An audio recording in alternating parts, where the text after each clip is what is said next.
BP, sugar, thyroid, obesity, hormone సమస్యలని మందులు లేకుండా నేచర్ మంత్ర ఫుడ్ తో రివర్స్ చేసుకోండి. ఒరాళ్ళు పెసమంటారు ఎన్నాయా ఇది ఎన్నా మీరు సొల్లకపోతురా నేను సుమ్మా ఉండను అందరిని సంపి ముడుస్తా అయినా సరికి ఇవ్వడం చేత కాని మీకు 2 కోట్ల అడ్వాన్సా ఎందుకు ఇదిగో 60 పెద్దగా అరవ మాకు పెద్ద సార్ వచ్చే టైం అయింది. శంకరా ఏంటి శంకర్రామన్ టెన్షన్ లో ఉన్నట్టున్నా? ఇల్లే సారు మీకు తెలుసు కదా సరుకు టైంకి ఇవ్వకపోతే శ్రీలంకలో వాడు నన్ను అక్కడ సంపి ఇక్కడ పూడుస్తుడు అవడదా. నేను మాటిచ్చిన తర్వాత సరుకు అందకపోవటం ఇదే మొదటిసారి ఆఖరిసారి కూడా. నన్ను నమ్మండి, ఇంటికెళ్ళండి. మీరు చెప్పాక ఇక మాట్లాడను పోయిట్ వరా. సారు ఉప్పుస్వామి వాడిని రేపు కోర్టులో సబ్మిట్ చేస్తా ఉండారు. వాడు ఏదైనా వాడు నా బామ్మర్ది. ఎప్పుడు ఎక్కడ ఎలా మాట్లాడాలో వాడికి బాగా తెలుసు. మీరు రేపు కోర్టులో విచారణ జరిగే సమయానికి మిగిలిన సరుకును బార్డర్ దాటి ఏర్పాటు చేయండి. గుడివాడి కైలాసం గారి కొడుకు గారు తమను కలవడానికి వచ్చేసారు. కలవమంటారేంటి? వాడు వచ్చాడా, నువ్వు తీసుకొచ్చావా?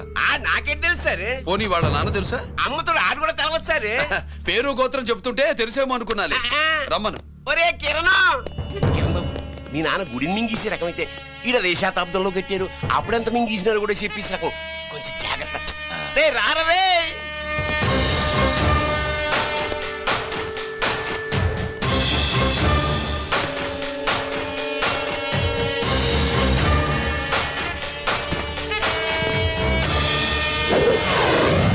ఏమిటిది? దీన్ని సూట్ కేస్ అంటారు.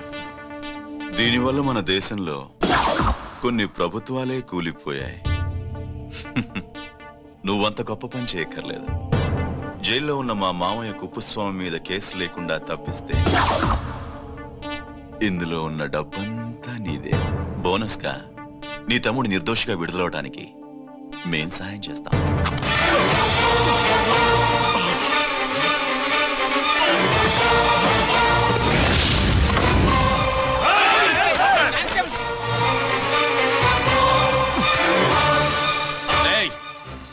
దీన్ని పిస్టల్ అంటారు. దీనివల్ల కొన్ని దేశాల్లో విప్లవాలే వచ్చాయి. దీనికి సంఘ వ్యతిరేక శక్తుల్ని కాల్చి చంపిన చరిత్ర ఉంది. నీలాంటి వాళ్ళని ఎన్కౌంటర్ చేసిన బ్యాక్గ్రౌండ్ ఉంది. మీ తమ్ముడి జీవితం మా చేతుల్లో ఉందని తెలిసి కూడా ఎదురొస్తున్నావా? నీ జీవితమే నీ చేతుల్లో లేదు. నా తమ్ముడి జీవితం గురించి నీకెందుకురా వర్రి? నోకరాజు సరే సూట్ కేసు లోపల పెట్టి మంత్రా ఎత్తి వీటి నెత్తిన పెట్టు.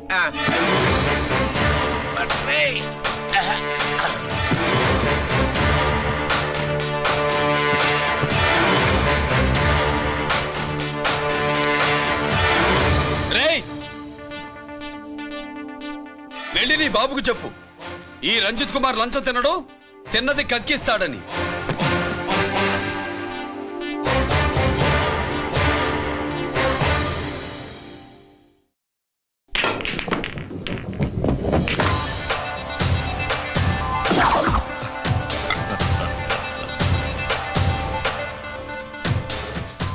రూల్స్ పాటించే పోలీస్ ఆఫీసర్వి రూల్ తప్పి ఆట ఆపావేంటి? నీకు ఆడడం తెలుసు, నాకు ఆడుకోవడం కూడా తెలుసని నీకు చెప్పడానికి. బాల్ని పాకెట్లో వేసే క్యూ నీ చేతిలో ఉంది. లాకప్లో తోసిన వాళ్ళని ఎర్రగొట్టే లాఠీ స్టిక్ మా చేతుల్లో ఉంటుంది. సూట్ కేసు తిప్పి పంపించావు కదా, నిజాయితీ పరుడి ఫేస్ ఇలా ఉంటుందని చూపించడానికి వచ్చావా? అవినీతి పరుడి ఫేస్ ఎలా ఉంటుందో చూసి వేటు తప్పదని హెచ్చరించడానికి వచ్చా. ఏంట్రా మేం చేసిన అవినీతి? టెండర్లు పాడి నాసిరకం ప్రాజెక్టులు కట్టి జనం డబ్బు వృధా చేస్తున్నావా? హాస్పిటల్ కి కల్తీ మందులు అమ్మి సొమ్ము చేసుకుంటున్నావా? ఆయుధాలే కదా అమ్ముకుంటున్నావు. దీనివల్ల ప్రజలకేంటి నష్టం? ఆ నష్టం కళ్ళకు కనిపించదు. తుపాకీ తీవ్రవాది చేతిలో ఉంటే అధికారులు భయపడుతున్నారు. మంత్రులు, రాజకీయ నాయకులు ప్రాణాలు గుప్పెట్లో పెట్టుకుని పాలన సాగిస్తున్నారు. తీవ్రవాదికి భారతదేశంలో కొన్ని రాష్ట్రాలే భయపడితే ఉగ్రవాదికి అమెరికా, బ్రిటన్ లాంటి అగ్రదేశాలే వణికిపోతున్నాయి. దేవుడిచ్చిన తెలివితేటల్ని ఇలా ఆయుధాలమ్మి కోట్లు గడిస్తున్నారు. నీలాంటి వాళ్ళ ఆట కట్టించడానికే దేవుడు నాలాంటి ఆఫీసర్లని పుట్టిస్తాడు. నీలాంటి ఆఫీసర్లని చెస్ బోర్డ్ లో పావుల్ని కదిపినట్టు కదిపి మా ఇష్టం వచ్చిన చోటికి ట్రాన్స్ఫర్ చేయించే కెపాసిటీ ఉన్న పార్లమెంటేరియన్ ని నేను. ఆల్రెడీ మీ తమ్ముణ్ణి బోనెక్కించా. మాట వినకపోతే ఏం చేస్తావు? ఏం చేస్తావు? నీ ఇంటి పేరు గుడివాడ, నీ ఊరు గుడివాడ. చెప్పరా, గుడివాడకి ఏ పక్క నీ అడ్డా? హనుమాన్ జంక్షన్ వైపా, పామర వైపా? ఈ సైడ్ అయితే ఆంజనేయ స్వామికి బలిస్తా, ఆ సైడ్ అయితే ఉయ్యూరు షుగర్ ఫ్యాక్టరీలో క్రష్ చేస్తా. Count your number of days.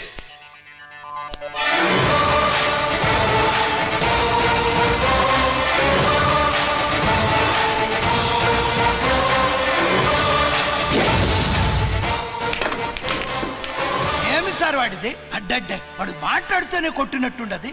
నిజంగా కొడితే మురుగా ఎట్టుండునో. వాడు కాదు, మనమే వాడిని కొట్టాలి, చావు దెబ్బ.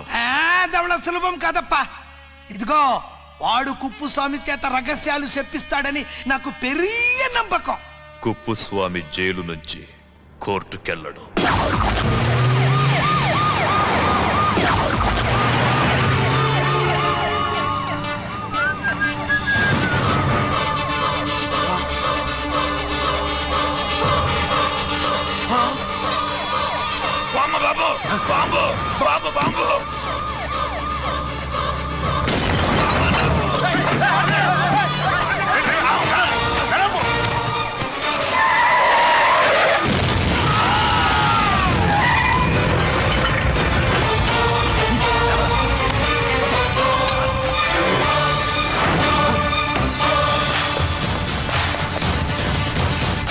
కుప్పుస్వామి, కుప్పుస్వామి!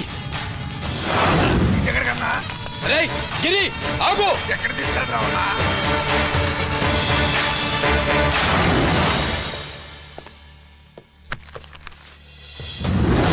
ఇదేంటయ్యా, ఇతను ఇంకా ఉద్యోగంలోనే ఉన్నాడా? పీకేయమని చెప్పాగా. చెప్ప పెట్టకుండా తీసేయడానికి ఇది పొలిటికల్ పోస్ట్ కాదు, పోలీస్ డిపార్ట్మెంట్ ఉద్యోగం. మరి కుప్పుస్వామిని నీ కళ్ళ ముందే పేల్చేస్తున్నప్పుడు ఏమైందంట మీ పోలీస్ డిపార్ట్మెంట్? ముఖ్యమంత్రి దగ్గర నుంచి మంత్రుల దాకా అందరూ బుల్లెట్ ప్రూఫ్ జాకెట్లు ఎందుకు వేసుకుంటున్నారు తమరు ఎక్స్ప్లెయిన్ చేస్తే మీ ప్రశ్నకి నేను మా డిపార్ట్మెంట్ తరఫున సమాధానం చెప్తాను సార్. ఏంటయ్యా రెచ్చిపోయి మాటకు మాట మాట్లాడుతున్నావు? కుప్పుస్వామితో పాటు నీ తమ్ముడు కూడా అదే వ్యాన్లో ఉన్నాడు కదా, వాడు ఎందుకు పేలిపోలేదు? ఎలా తప్పించుకున్నాడు? ఇంతకీ మీ బాధ కుప్పుస్వామి పోయినందుక, మా తమ్ముడు తప్పించుకున్నందుక? నువ్వు నీ తమ్ముడిని తప్పించినందుకు. మంత్రి గారు, నోటికి ఏది వస్తే అది మాట్లాడడం మీ రాజకీయ నాయకులు చేసే పని, మా పోలీసుల పని కాదు. మా తమ్ముడితో పాటు కోటిగాడు కూడా తప్పించుకున్నాడు. వాళ్ళిద్దరు పారిపోయారు. ఎవరైనా తప్పించారో 24 గంటల్లో డిఐజీ గారి టేబుల్ మీద పెడతాను.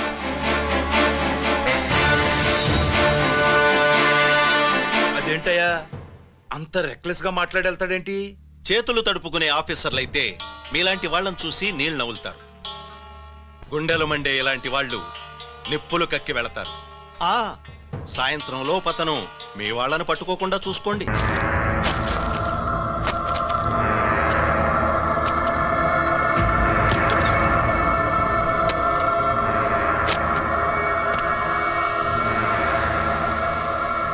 దీనికోసమేనా?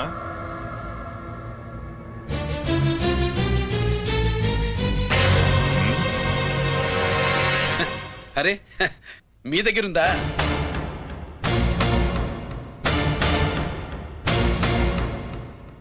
రంజిత్ ఎక్కడ? ఎక్కడ మీ అన్నయ్య? అదేంటి నాన్న, ఎదురుగా నేనున్నానుగా, నన్ను అడుగుతారేంటి? నువ్వు రంజిత్వి కాదురా. లేదు నాన్న, నేను చెప్పే.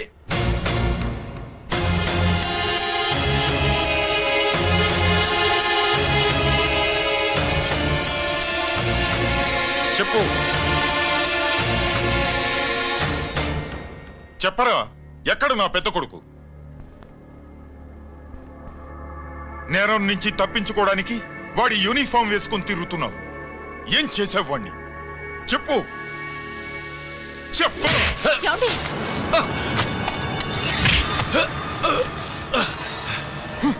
ఈ యూనిఫామ్ వేసుకునే అర్హత నీకు లేదు. చెప్పు.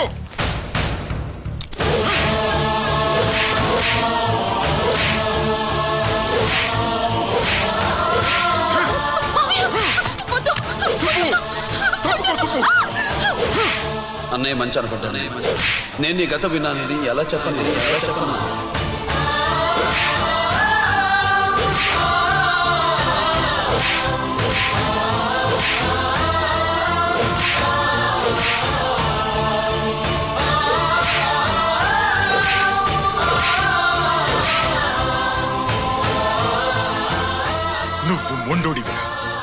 జనాన్నేసుకెళ్లి గోడౌన్ని తగలబెట్టావు.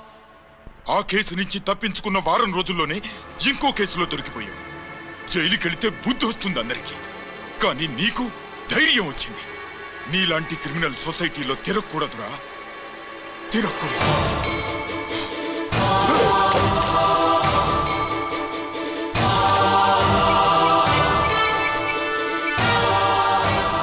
కమిషనర్ గారా, this is ACP Ranjith Kumar father speaking. వద్దునన్నా, నా మాట విను. Commissioner sir, please come immediately. ఆగు. నిన్నే.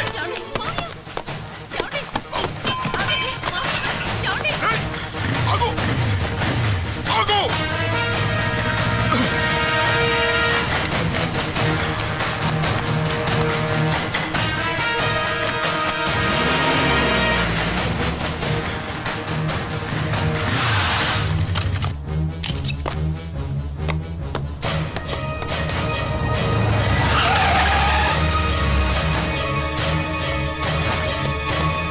రేయ్, గిరి ఏమైంది?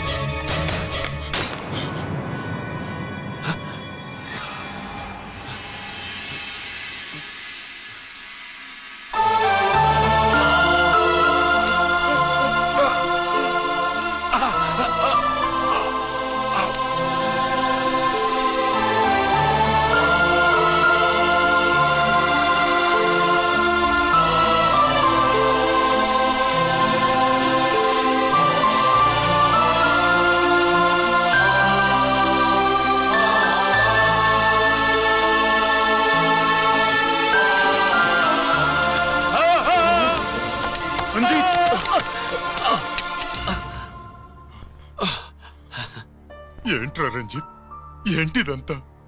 మీ కళ్ళల్లో ఈ నీళ్లు చూడకూడదని తమ్ముడు ఈ విషయం మీకు చెప్పకుండా దాచాడు నాన్న.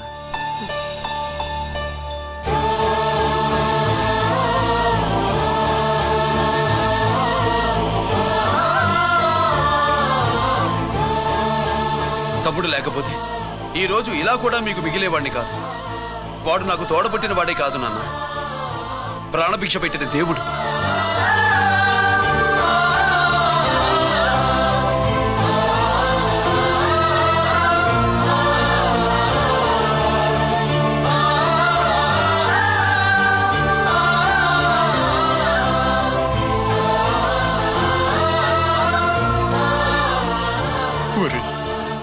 దేవుడు నాకు 2 కళ్ళిచ్చినా ఎన్నాళ్ళు ఒక కంటితోనే చూడడం అలవాటు చేసుకున్నాను. చిన్నప్పటి నుంచి నీలో తప్పులు వెతికానే కాని నీ మంచితనాన్ని చూడలేకపోయాను. తండ్రిగా నేను ఫెయిల్ అయ్యాను, కొడుకుగా నువ్వు పాస్ అయ్యావురా.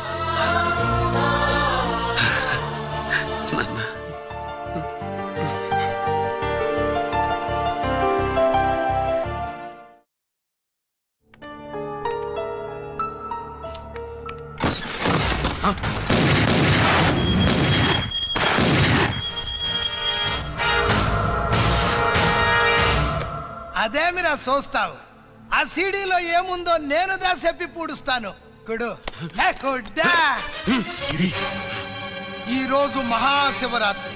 ఎన్నాళ్లగానో ఆయుధాల ట్రాన్స్ఫర్ కోసం మేం ప్లాన్ చేసుకున్న రోజు. ఇక్కడ ఫారెస్టులో ఉన్న కొత్తపల్లి గ్రామంలో శివరాత్రి ఉత్సవాలు బ్రహ్మాండంగా చేస్తున్నారు. ఆ ఉత్సవాల్లో వేలాది మంది భక్తులు. వాళ్ళ మధ్యనే పెట్టబోతున్నాం రా పవర్ఫుల్ ఆర్డిఎస్ బాంబ్.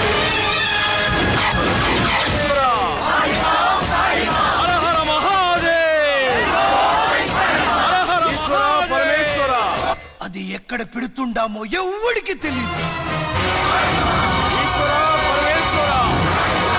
అమర్నాథ్ యాత్రలో భక్తుల మాదిరి వేలాది మంది ప్రాణాలు గాల్లో కలిసిపోతాయి.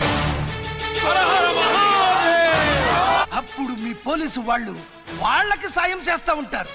ఆ గందరగోళంలో, ఆ గలాటాలో మేము అక్కడ ఆయుధాల్ని అవతలికి చేరవేస్తాం రా. పురిదా పురిదా పురిదా. వీళ్లతో టైం వేస్ట్ ఎందుకు?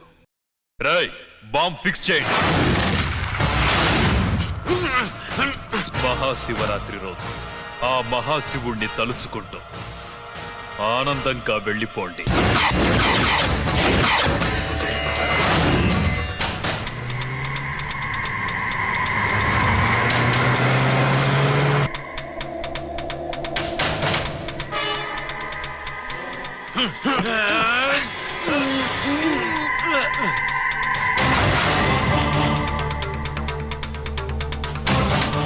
గిరి, బుల్లెట్స్.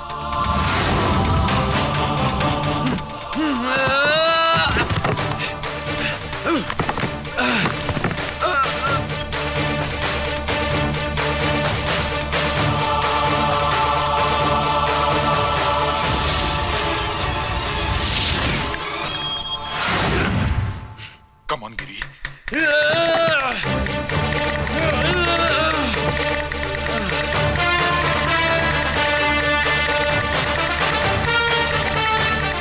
కమాన్ గిరి, నువ్వు చేయగలవు.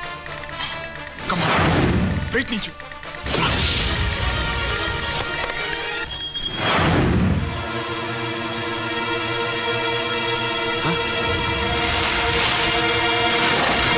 కమాన్ గిరి, కమాన్. కమాన్ గిరి, You can do it. నీ వల్ల అవుతుంది. కమాన్, కమాన్ గిరి.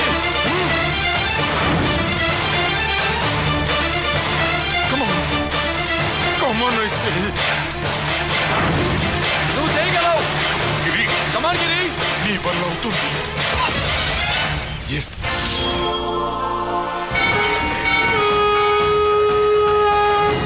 హలో, శంకర్రామన్, ఎక్కడ దా ఉండారు?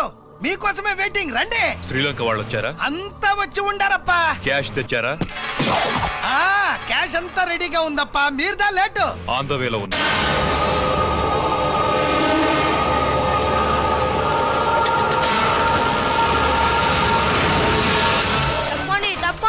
బాబు, నాకు కాళ్ళు నొప్పులు పుడుతున్నాయి. ఈ అభిషేకం పాల గుళ్ళో ఇస్తావా నాయన? అలాగే. జాగ్రత్త.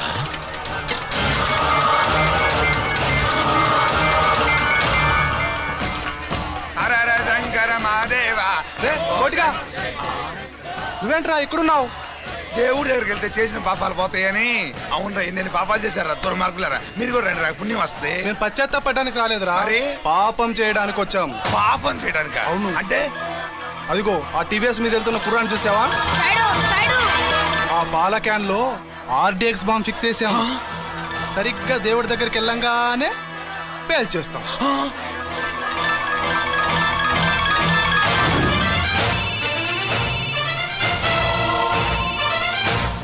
అమ్మా, నేను కోటిని. చెప్పు కోటి. బాంబు, ఆ బాంబుని ఎక్కడ పెట్టారో నీకు తెలుసా? నాకు తెలుసా. ఎక్కడ పెట్టారు? ఇప్పుడే నాకు ఒకటి బాబా. శవాన్ని అవతల పడేయండి.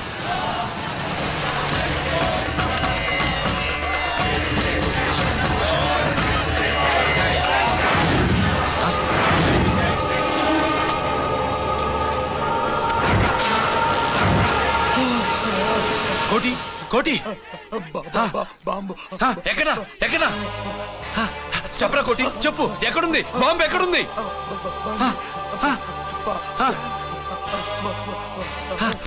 చెప్పరా.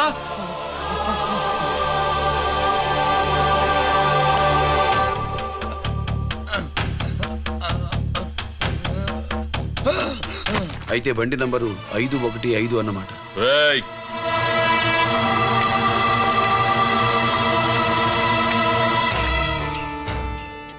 అదృష్టవంతులరా మీరు.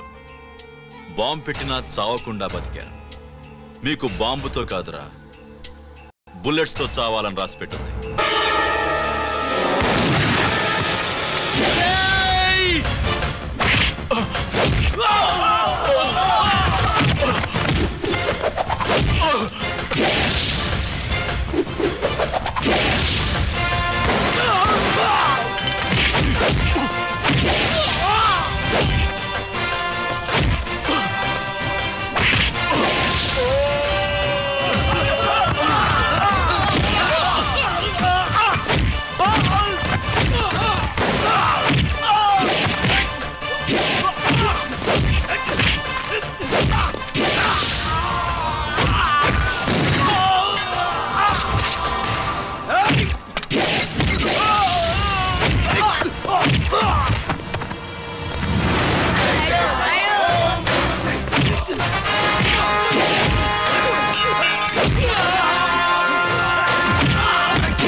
రేయ్!